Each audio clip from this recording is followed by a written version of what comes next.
ਰਹੀਲਾ ਮੈਂ ਤੈਨੂੰ ਅੱਜ ਛੱਡ ਕੇ ਪਰਦੇਸ ਜਾ ਰਿਹਾ ਹਾਂ। ਤੂੰ ਮੈਨੂੰ ਬਹੁਤ ਯਾਦ ਆਵੇਂਗੀ। ਦੱਸ ਮੈਂ ਤੇਰੇ ਬਗੈਰ ਕਿਵੇਂ ਜੀਵਾਂਗਾ, ਕਿਵੇਂ ਜੀਵਾਂਗਾ, ਕਿਵੇਂ ਜੀਵਾਂਗਾ। जी ते मैं भी नहीं सकना सजना, तेरी जुदाई मैं सह नहीं सकती। तू मनु छड़ के ना जा, तू मनु छड़ के ना जा। माही वे सानू भुल ना जावी, अल्लाह दा नाई देर न लावी। हाण गया सजना लम्हियां दी कां दिन प्यार दे। माही वे सानू भुल ना जावी, अल्लाह दा नाई देर न लावी। हाण गया सजना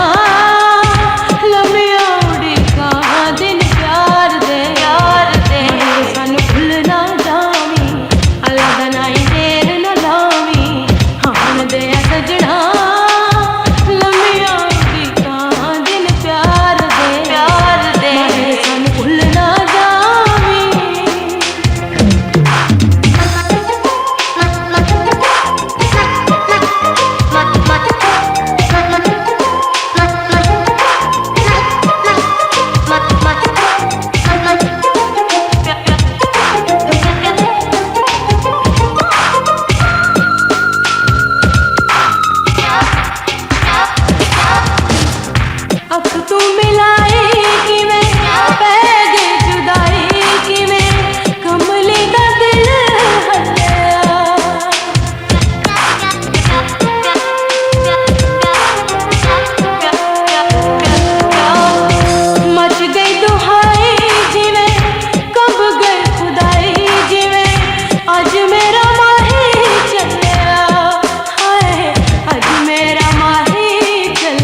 तक आपने हमारा चैनल सब्सक्राइब नहीं किया तो प्लीज सब्सक्राइब करें और बेल आइकन दबाएं ताकि आने वाले नए वीडियोस आप तक पहुंच सके।